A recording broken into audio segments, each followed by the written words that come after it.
What's good, Chiefs Kingdom, and thank you for checking back into the Water Boys channel. As today we will be diving into the preview of the Chiefs going in a mile high and taking on the Denver Broncos. But before we jump into any of that, please be sure to subscribe to the channel and like this video, as I will keep you up to date on all the latest NFL news and rumors and anything that has to do with the Kansas City Chiefs. So I know a lot of people, definitely in Chiefs Kingdom as well, is going to try to just fast forward to Sunday because they're already booking a KC win and just hope for the Texans to beat the Titans. And while that may look good all on paper and what I'm hoping for as well too, I'm not just going to write off Denver either, because I know Denver, the last thing they want to have happen to them is lose 13 straight against Kansas City. And it's been kind of a quiet week on their side and on our side as well. But if you remember what happened in the first matchup as well, where KC didn't completely dominate the game, but they were in control. They did what they needed to do. Denver's defense did stop them here and there as well, which their defense does do against Kansas City a lot as well, and has throughout years, no matter when KC plays them, whether they beat them or not, which they have beaten them a lot of times. But their defense always shows up. The downside for Denver has been their offense as well too. And the thing to look for in this game as well is, of course, we all know Teddy Bridgewater is out, but this could be Drew Lock's last showing to be a last audition for the Denver Broncos starting quarterback position for next year as well.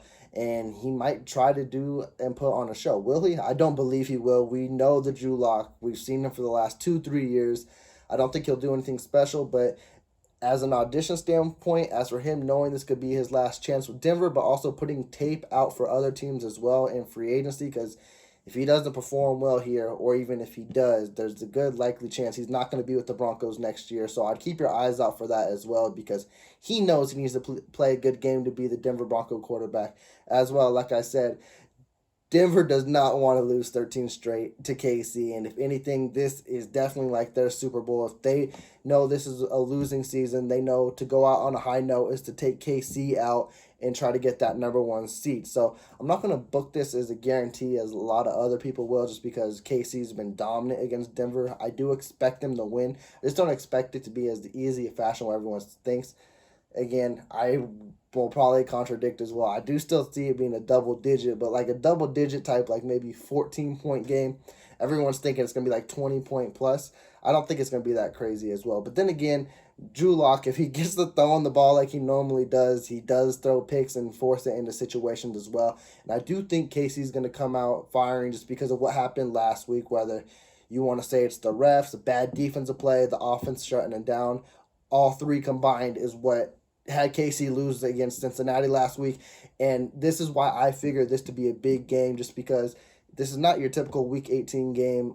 Of course, seedings can still change. KC can be a number 1 seed. They could be a number 4 seed. But I'm not looking at that as well. As you kind of lost your momentum. You could have been 9 games, 10 games rolling into the playoffs. Now you got to kind of get that win streak back and going. So that's something they need to click. They need to find that nice offensive flow again, because they lost in the second half. We need to see that get in a rhythm as well. And we need to see this defense get into the rhythm again as well, because even though Denver has struggled, they do got playmakers. We saw it in the first matchup against Javonte Williams. We couldn't shut him down for the life of us as well.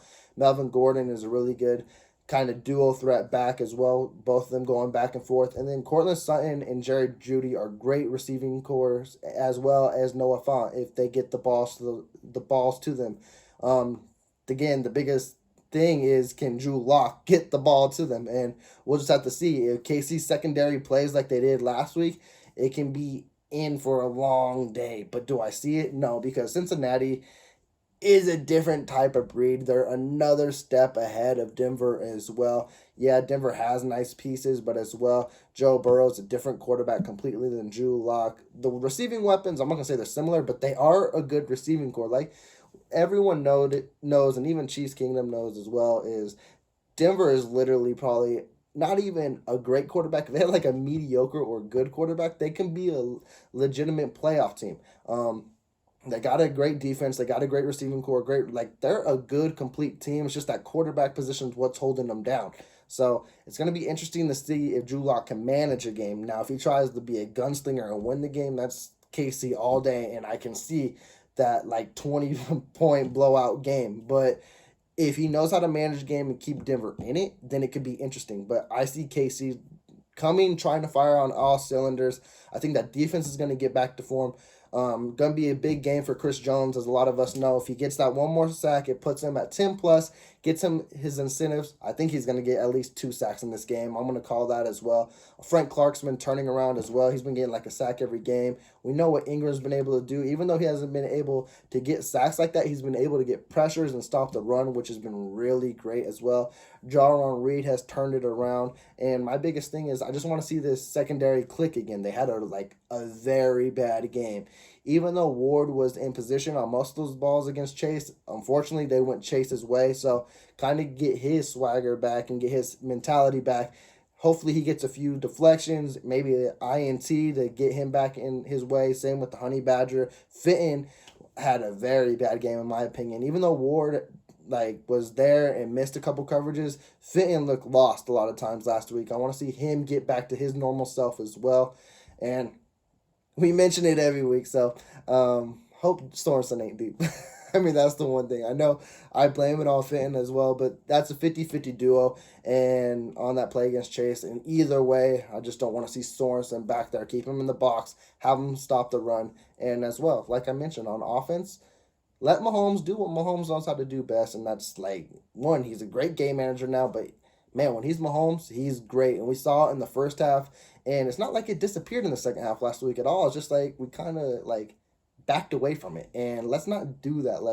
And I don't think they will. I think Casey learned their lesson, and I think they'll stick with their foot on the pedal, gas full throttle, and go as well too. Another interesting thing I want to see as well is our underappreciated back in Darrell Williams. He's going to get close to 1,000 scrimmage yards if he gets over 40 yards this week. I hope he gets that, because from going from undrafted to fighting for a practice squad to fighting for the roster, and now he's been a stud, almost 1,000 yards this year. That'd be great to see as well. And then in the future, Casey's loaded with backs. You got Allaire, good back. You got Williams and Gore. That room is set as well. And I guess another thing I want to see, which a lot of people may not be too concerned about, and I don't think it's really a concerning point, but let's get Tyreek Hill and Kelsey back in the game. It's been fun to see, we always hear that Kansas City's basically this one-trick pony type of thing. Mahomes isn't good without Hill or Kelsey. They can't succeed without them. Even though they lost and things like that, in the week before when they beat Pittsburgh, they proved they can move the ball to different weapons, whether it be a Pringle, Robinson, or Hardman. They get the ball around, and they did it last week even though they lost as well. But I think they need to get kind of in stride too as well. Let's get them more involved in the offense. But if the offense is clicking, I guess it's not that too big a deal. But I kind of want to see them get in stride before playoff time as well. I just want to see everything click one more time before we go into the playoffs, no matter who we play. Kind of like a dress rehearsal. See how it goes and everything like that. I think it's going to be a fun game. Of course, as everyone knows, it was moved to Saturday at 1 o'clock, so this will be live before then, and it will be your quick preview. It's going to be fun, interesting. Let me know down in the comments below what you are looking for. Oh, also, what I'm also going to be looking for as well. As we know, Lucas Niang, he's going to be missing at the right tackle, which he's kind of been in and out all year. When he's played, he's been good, but as well, we've had good feelings with Wiley, and he's filled in perfectly fine. I think Wiley might actually be better at the position. I think even Rimmers, Rimmers is out. I'm drawing a blank. There was someone else. It might have just been Wiley. But I want to see how this O-line handles throughout. They looked really good without Orlando Brown. It sounds like he's going to be back, so that's really good to hear as well. And another key thing to say is, let's go in a wild card weekend, or if we get the bye week and Texans pull off what we need them to do, let's go into the playoffs healthy. Hopefully no key injuries happen. Hopefully no injuries at all. Because we know last year down the stretch, that was a key point that really hurt the Chiefs, was they lost their tackles, and it was kind of hard for them to recover since then because there was no protection for Mahomes. So let's hope they don't get injured, but as well, the depth has been showing, so let's hope this depth continues to carry this team as well. If injuries does happen, knock on wood it doesn't, like I said. But that's my key thing to take away from. I know a lot of people's takeaway is just going to be, let's just hope the Texans beat the Titans. And I get it, but there's still a big game to focus on against Denver. They still need to beat Denver. It's not taking week 18's over with. They need to beat Denver. I think they need to get back on stride in a few areas and just leave the game injury-free. But like I said, let me know down below how you guys are feeling. You feel it's an easy win. You feel like there's a few key focal points they need to watch out for. Or if you're just ready for the playoffs and let's just skip week 18. We didn't even need the extra week. But with that, like I said, please do subscribe to the channel and like this video. And with that, I'm taking out. And you guys enjoy your football Saturday.